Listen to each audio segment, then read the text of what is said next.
சலாம் அலைக்கும்.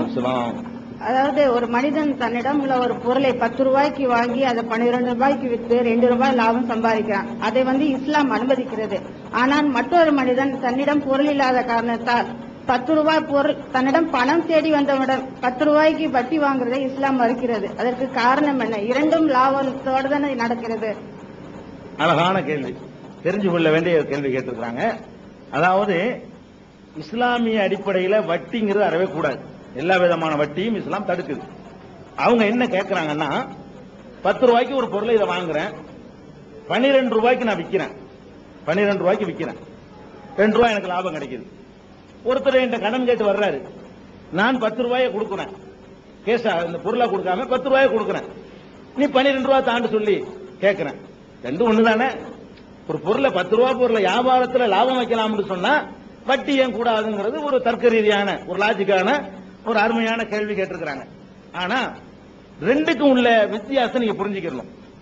பல வித்தியாசங்கள் இருக்குங்க. வட்டி இஸ்லாம் தடுக்கு, இஸ்லாம் மட்டும் தடுக்கல, கம்யூனிசமும் தடுக்குது. கம்யூனிசமும் வட்டி அடிப்படையில் அமைந்த பொருளாதாரத்தை கடுமையா தடுக்குது. 2 இசங்கள் தான் உலகத்திலேயே வட்டியை கடுமையா தடுக்கக்கூடிய விஷயம். அது ஒன்று விளங்கிக்கணும். இப்ப ஒரு இந்த பொருளை நான் ஒரு ஆளுக்கு 10 ரூபாய்க்கு வாங்கி 12 ரூபாய்க்கு விற்கிறேன். இதோட எனக்கு அவனுக்கும் உள்ள உறவு முடிஞ்சு போயிடுச்சு. நான் வித்துட்டேன், அவங்ககிட்ட இருந்து வாங்கிட்டேன், இந்த பொருளை அவங்ககிட்ட கொடுத்துட்டேன், 12 ரூபாயே நான் வாங்கிக்கிட்டேன். இதோட என்னுடைய எனக்கு அவனுக்கு உள்ள இது விஷயமான பேரம் முடிந்து விட்டது. அதுக்காக உறவே அத்து போச்சு நடத்தம் இல்லை. வேற பொருளை விற்பேன், வேற பொருளை வாங்குவேன். இது சம்பந்தமான விவகாரம் 2 பேருக்கும் இல்லை. இப்ப இது உனக்கு, இந்த ரூபாய் எனக்கு, அவ்வளவுதான் முடிஞ்சு போச்சு கதை. இந்த வட்டி என்ன தெரியுமா? முடிவதில்லை. 10 ரூபாய் நான் கொடுத்துட்டேன்னா இந்த அடுத்த மாசம் செப்டம்பர்ல கொண்டாந்து ரூபாயை திருப்பி தந்தீங்கன்னா 12 ரூபாயை தந்துரு. அக்டோபர்ல தருவதாக இருந்தால் நீ அதை 14 ரூபாயா தந்துரு. நீ டிசம்பர்ல தர்றதா இருந்தா 18 ரூபாயா தரணும். அது ஜனவரி வரைக்கும் இழுத்தன்னு சொன்னா 20 ரூபாய் எனக்கு தந்துடணும். நான் கொடுத்த ஒரு 10 ரூபாய்க்கு அந்த டைம் ஆவ லேட் ஆவ திருப்பி அவன் வாங்கிட்டு இருக்கிறேன். வியாபாரத்துல இந்த மாசத்துல கொடுத்துற ரூபாய் வாங்கி கடனுக்கு கூட நான் வியாபாரம் பண்றேன். கடனுக்கு வியாபாரம் பண்றது கூட நான் அப்படி கூட கேட்கறது இல்ல.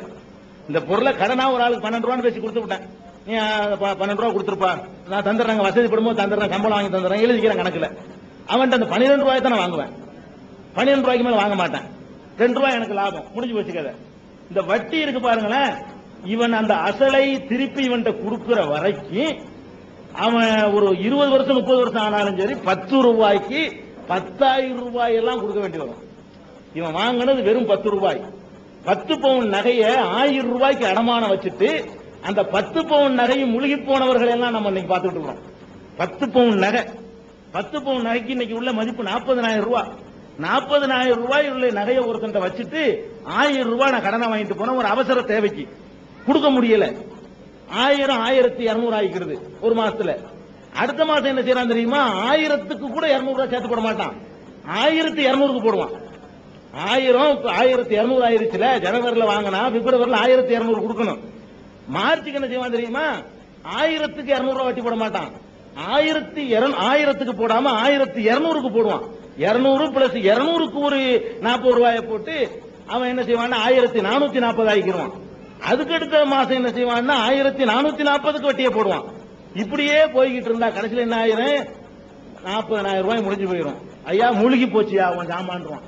நான் வாங்கினது ஒரு 1000 ரூபாய், 1000 ரூபாய்க்காக வேண்டி என்னுடைய 40,000 ரூபாய் அங்க பறிப்போகுது. வியாபாரம் வட்டி ஒன்னா? வியாபாரம்ங்கிறது வாங்குறவனுக்கும் விற்பவனுக்கும் மத்தியில் உறவு, அதோட முடிஞ்சு போயிடணும். அதுக்கு பேர் வியாபாரம். 2வது, வியாபாரத்தில் லாபமும் உண்டு நட்டமும் உண்டு. சொல்றாங்க 10 ரூபாய்க்கு வாங்கி நான் 12 ரூபாய்க்கு வித்துட்டேன்னு சொல்றாங்க. 10 ரூபாய்க்கு நான் வாங்கிட்டு வந்திருக்கிறேன், விலை இறங்கி போச்சு. தக்காளி பழம் மாதிரி வேணா செஞ்சு 40 ரூபான்னு கூட பேசி வாங்கிட்டு வர்றேன், கிலோ 40 ரூபான்னு சொல்லி. இங்க வந்தா தாராபுரத்துல மழை பெஞ்சு கொண்டாந்து இறக்கி விட்டான் லோடா. நான் 40 ரூபாய்க்கு வாங்கிட்டு வந்த கிலோ தக்காளி இங்க 4 ரூபாய்க்கு இவன் விற்குவான் கோயம்பேட்டில். இப்ப நான் 3 ரூபாய்க்கு விற்கணும். நான் வாங்கினது 40 ரூபா, நான் விற்கிறது என்ன? எப்பவுமே நான் 10 ரூபாய்க்கு வாங்கி 12க்கு தான் விற்பேன்னு சொல்லவே முடியாது. எந்த வியாபாரி வாங்கினதெல்லாம் லாபமா வித்துருவானா? 100 பொருளை வாங்குறான்னு சொன்னா 70 பொருள் லாபத்துக்கு விற்பான், 30 பொருள் மார்க்கெட் டவுன் ஆயிடுச்சுன்னா குறைச்சியும் கொடுப்பான். வியாபாரத்தில் லாபம் நட்டம் எல்லாம் கலந்து இருக்குது. அந்த மார்க்கெட்ல என்னவோ அதுக்கு தகுந்த மாதிரி அவன் தன்னை வளைத்து ஆக வேண்டியிருக்காங்க. நான் 10க்கு தான் வாங்கினேன், 12 தான் நீ தந்த ஆகணும்னா போட அந்த தரம் 8 ரூபாய்க்கு போயிடுவான். நான் சொல்லிட்டு இருக்கேன், வச்சுக்கிட்டு இருக்க வேண்டிய அந்த பொருளை. அப்ப 8 ரூபாய்க்கு மார்க்கெட்டுக்கு வந்தா நானும் 8 ரூபா தான். இப்ப வியாபாரத்துல நான் அன்னைக்கு மார்க்கெட்டுக்கு தகுந்த மாதிரி நான் என்னை அட்ஜஸ்ட் பண்ணி என்னை இறக்கி ஆகணும், ஒத்துழைச்சு ஆகணும். வட்டியில் அது உண்டா? வட்டியில் அது கிடையாது. கொடுத்தீங்கன்னா அது லாபம் தான், 10 ரூபா 12 ரூபா தான் அப்படிங்கிற அடிப்படையில் சுரண்டான இந்த சுரண்டலை தான் இஸ்லாம் தடுக்குது. இது இன்னொரு காரணம் விளங்கிக்கணும். இந்த விலைவாசி ஏறுது, இது அவங்க கேட்ட கேள்விக்கு நேரடி தொடர்பு இல்லாட்டாலும் வட்டிக்கு தொடர்புடையது. இன்னைக்கு விலைவாசி ஏறுதுன்ற ஒரு பெரிய விவகாரமா இருக்குல்ல. இதுக்கு என்ன காரணம்? எவனாச்சும் குறைக்க முடியுதா? ஒவ்வொருத்தரும் தேர்தல் நேரத்தில் வந்தா நாங்க குறைச்சுடுவோம், விலைவாசியை குறைச்சிருவோம். யாராவது விலைவாசியை குறைச்சிருக்கிறானா? குறைச்சிருக்குதா? இன்னைக்கு ரூபாயுடைய மதிப்பு 6 பைசாவில் நிக்குது. 24 பைசா 26 பைசான்னு 6 பைசாவில் நிக்குது. இந்த 6 பைசாவில் நிக்கிறது கூட 48 இருந்து உள்ள கணக்கு தான் அவன் சொல்றான். 48க்கு முந்தி இருந்த ரூபாயுடைய மதிப்பு அவன் எடுத்துக்கல. இந்த 50 வருஷ காலத்தில் ரூபாயுடைய மதிப்பு 6 பைசாவில் நிக்குது. அவ்வளவுக்கு 62 இருந்து. அப்ப அவ்வளவு மோசமான முறையில் தாறுமாற விலைவாசி எல்லாம் ஏறிக்கிட்டு போயிட்டு இருக்குது. இதுக்கு என்ன காரணம்? எவனாவது ஒழிக்க முடியுமா? வட்டியை அடிப்படையாக கொண்ட பொருளாதாரம் தாங்க காரணம். விலைவாசி கூடுறதுக்கு என்ன காரணம்? நான் ஒரு பிளேடு தயாரிக்கிறதா என்கிட்ட காசு இல்ல, கவர்மெண்ட்ல போய் வட்டிக்கு வாங்குறேன். கவர்மெண்ட்லயே அரசாங்கம் வட்டி நடத்தும் பேங்குங்கிற பேர்ல அவன்கிட்ட வட்டி வாங்குறேன். நான் 1 லட்சம் ரூபாய் வட்டி வாங்கினா என்ன பண்ண வேண்டியிருக்கு? அது ஒரு வருஷத்துல நான் 1.5 லட்சம் ரூபாய் கொடுக்க வேண்டியிருக்கு. நான் என்ன செய்யறேன்னா இந்த 50,000 ரூபாய் என் கையில இருந்து நான் கொடுக்க மாட்டேன், இந்த பொருள் தான் அதை வைக்குவேன். எனக்கு 50 காசு பிளேடு உற்பத்தி அடக்கமாகுதுன்னு சொன்னா கவர்மெண்ட்டுக்கு ஒரு 25 பைசா நான் கொடுக்கணும்ல வட்டி. 75 எனக்கு அடக்கமாகுது. ஏன் சொந்த மணியில நான் போட்டு அதை செஞ்சிருந்தேன்னு சொன்னா 50 பைசா அடக்கமாகவும் 60 பைசாக்கு நான் மக்களுக்கு கொடுப்பேன். விலைவாசி குறையும். எல்லாம் உரத்துல இருந்து எல்லாத்துக்கும் வட்டி, எல்லாமே வட்டி அடிப்படையை கொண்ட பொருளாதாரமா இருக்கிறதுனால இந்த விலைவாசிகள் கூட தாறுமாறா ஏறுது. மனிதனுக்கு இஸ்லாம் என்ன சொல்லுதுன்னா மனிதாபிமான உணர்வு வேணுங்க. வியாபாரத்தில் உழைப்பு இருக்குது, நல்லா விளங்கிக்கிறங்க. இதை நான் 10 ரூபாய்க்கு வாங்கி விற்கிறேன்ல, வெறும் 10 ரூபாய் நான் வச்சுக்கிட்டு இருக்கல. நான் பஜாருக்கு போறேன், அலைகிறேன், அல்லது என் மூளையை செலவழிக்கிறேன், கஷ்டப்படுறேன். எந்த இடத்துல 10 ரூபாய் கிடைக்குமோ அங்க போய் வாங்குறேன். ஒருத்தன் 11 ரூபா வாங்க மாட்டேன், ஒருத்தன் 12 ரூபா அவன்கிட்ட வாங்க மாட்டேன். அலைஞ்சி திரிஞ்சு எங்க 10 ரூபாய் கிடைக்குது அங்க நான் வாங்குறேன். இதுக்கு நான் உழைக்கிறேன். இந்த 10ஐ 12ஆக ஆக்குவதற்காக வேண்டி நான் என்னுடைய உடல் உழைப்பையோ மூளை உழைப்பையோ செலவு செய்யறேன். 100 ரூபாய் கையில வச்சுக்கிட்டு இருக்கிறேன். இதுக்கு என்ன எந்த 100 ரூபாய் மதிப்புடைய விசாரிக்கவா செய்யறேன்? 100 ரூபாய் கையில இருக்கும். ஒருத்தன் கஷ்டப்பட்டு வருவான், இந்தா 110 ரூபாய் கொடுத்துரு அடுத்த மாசம். என்ன நீங்க உழைச்சிங்க? இதுக்கு வியாபாரத்தில் உழைப்பு இருக்குதுல, ஒன்னு உடல் உழைப்பு அல்லது மூளை உழைப்பு. இந்த 2 உழைப்பும் இருக்கும். ஒரு உழைப்பும் இல்லாம இந்த ரூபாயை கொடுத்துட்டு கூட கேட்கறாங்கிறது கொடுமையா இல்லையா? அந்த அடிப்படையில் இஸ்லாம் என்ன சொல்லுதுன்னா பொருளாதாரம் என்பது மனிதாபிமான அடிப்படையில் சுத்தி வரணும். வட்டிக்கு போய் எவன் வாங்குறான்? தொழிலதிபர்கள் வாங்குறான், அது விலைவாசி கூடி போயிடுது. இன்னொருத்தன் வாங்குறான், சலசலப்பு எல்லாம் பாத்துக்கணுமா. இன்னொருத்தன் வாங்குறான், யார் தெரியுமா? தகப்ப சீரியஸ், 1000 ரூபாய் மருத்துவத்துக்கு தேவை. இந்த நேரத்தில் மனிதன் என்ன பண்ண? காசு வச்சுக்கிறவன் மனிதாபிமானம் அவன் கடன் கொடுக்கலாம்ல. மனிதாபிமானம் என்னங்க? இந்த பொருளை கொண்டு அடமானம் வச்சுட்டு வாங்குறான். இவன் யாருங்கிறீங்க?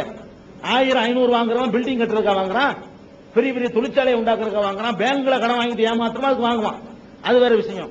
இந்த தனிநபர்கள் வச்சிருக்கிற வட்டிக்கடல வாங்குறவன் யாருங்கிறீங்க? ஒரு மரண காரியத்துக்கு, ஒரு கல்யாண காரியத்துக்கு, ஒரு வயிற்று வலிக்கு, ஒரு ஆபரேஷனுக்கு, ஒரு அவசர தேவைக்கு இதுக்கு போய் வாங்குறான். இவன் ஒரு நெருக்கடியான கட்டத்தில் சிக்கிக்கிட்டாங்கிற அந்த நேரத்தை பயன்படுத்திக்கிட்டு, இந்த நெருக்கடியை பயன்படுத்திக்கிட்டு 1000 ரூபாய் தர்றேன், நீ 1200 தந்துடுறியா? அதுக்கு அடுத்த மாசம் 1400 தந்துடுறியா? இது மனிதாபிமானம். இஸ்லாம் என்ன சொல்லுது? கடன் கொடுக்க சொல்லுது. கடன் கொடுத்து உதவும். இருக்குதா? பணமா வச்சிருக்கியா? கடனா கொடு. மனிதாபிமானத்தில் உதவி பண்ணு. இன்னும் சொல்ல போனா இஸ்லாம் எந்த அளவுக்கு மனிதனுக்கு போதனை செய்யுதுன்னு சொன்னா, யார் ஒருவன் கடன் வாங்கியவனுக்கு கூடுதல் அவகாசம் தருகிறானோ, முடியுமானால் தள்ளுபடி செய்கிறானோ, அவனுக்கு கடவுள் தனி அவர் அந்தஸ்தை மறுமையில சொர்க்கத்தில் வழங்குகிறார். அப்படி ஊக்குவிக்குது. கடனை கொடுக்கிறோம், தர முடியல. கடன் வாங்கணும் ஏங்க தரமாட்டேங்கிறான்? முடியாம இருந்தா தரமாட்டேங்கிறான். பிராட் பண்றவன் கொஞ்சம் பேர் இருப்பான், கொடுக்கணும்னு நினைக்கிறான், கடன் வாங்கிட்டு கொடுக்க முடியாம தற்கொலை பண்றவன் யாரு? கொடுக்க நினைக்கிறவன். கடன் வாங்கிடுறான், தற்கொலை பண்றான், போடா தர முடியான்னு சொல்லிட்டு போயிடுறான். அவன் மானத்தோட வாழ நினைக்கிறான், முடியல, தூக்கு போட்டு சாவுறான், வெஸ்ட சாப்பிட்டு சாவுறான். அப்ப இந்த அளவுக்கு ஒரு மனிதன் போறான, தள்ளுபடி பண்ணலாம்ல. இந்த ஒரு வருஷம் தர்றேன், பரவாயில்ல, இன்னொரு வருஷம் எடுத்துக்க, இது சொல்லக்கூடாதா? அதனால இஸ்லாம் சொன்னா இது பொருளாதார உதவிகள் எல்லாம் மனிதாபிமான அடிப்படையில தான் இருக்கணுமே தவிர ஒரு பொருளை அப்படியே கொடுத்துப்புட்டு பொருள் மாறவே இல்லை. இது வேற, ரூபா வேற.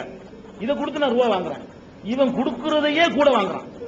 வியாபாரத்துல பொருள் வேறையா அதுக்கு மாத்தி நான் கொடுக்குறேன். இவன் என்ன செய்யறான்னா இதே 100 ரூபாய் கொடுக்குறான், அதையே 110 ரூபாய் கேட்கறான். அந்த அடிப்படையில தான் இஸ்லாம் வட்டியை ரொம்ப கொடுமையான குற்றமா கருது, பெரும்பாவம். இஸ்லாமிய அடிப்படையில மிகப்பெரிய பாவங்கள்ல வட்டி வாங்குவதும் கொடுப்பதும் சொல்லப்பட்டிருக்கு. எந்த கட்டத்திலையும் வட்டி வாங்கவும் செய்யாத, கொடுக்கவும் செய்யாத, உன்னை இருக்கிறதுக்கு பண்ணிட்டு. இந்த 40,000 ரூபாய் கொடுத்த அடமான 1000 ரூபாய் வைக்கிறான், அதுக்கு பதிலா 1000 ரூபாய் அளவுக்கு ஒரு அரை பவுன் எடுத்து வித்திருந்தான்னா இவனுக்கு அந்த 9,5 பவுன் மிச்சமா இருந்திருக்கும். இந்த 1000 ரூபாய்க்கு வேண்டிய ஒரு 10 பவுன் நகையை கொண்டு அடமான வச்சு முழுகி போறது நிலைமைக்கு ஆளாகிறான. உனக்கு 1000 ரூபாய் தேவை, ஒரு அரை பவுன் அளவுக்கு எதாவது வெட்டி கொண்டே கொடுத்து அதுக்குள்ள வித்து காசை சம்பாதிச்சிருந்தா வட்டி கொடுக்கணுங்கிற சுமையும் இல்ல, மனச்சங்கடம் இல்ல, இந்த 9,5 பவுன் நமக்கு மிச்சமாக போயிருக்கும். இப்படித்தான் இஸ்லாம் வழிகாட்டுது. வட்டிங்கிறது அறிவுட யாருமே, மனிதாபிமானம் உள்ள யாருமே ஒத்துக்கிற முடியாது. அதை நம்ம பார்க்கலாம். இந்தியா கடனாளியா இருக்கல, இந்தியா அந்த நிலைக்கு ஆளா இருக்கிறதுக்கு என்ன காரணம்? உலக வங்கியில கடன், அதுக்கு வட்டி, நம்மளை எல்லாம் கடனாளி ஆக்கி வச்சிருக்கோம்.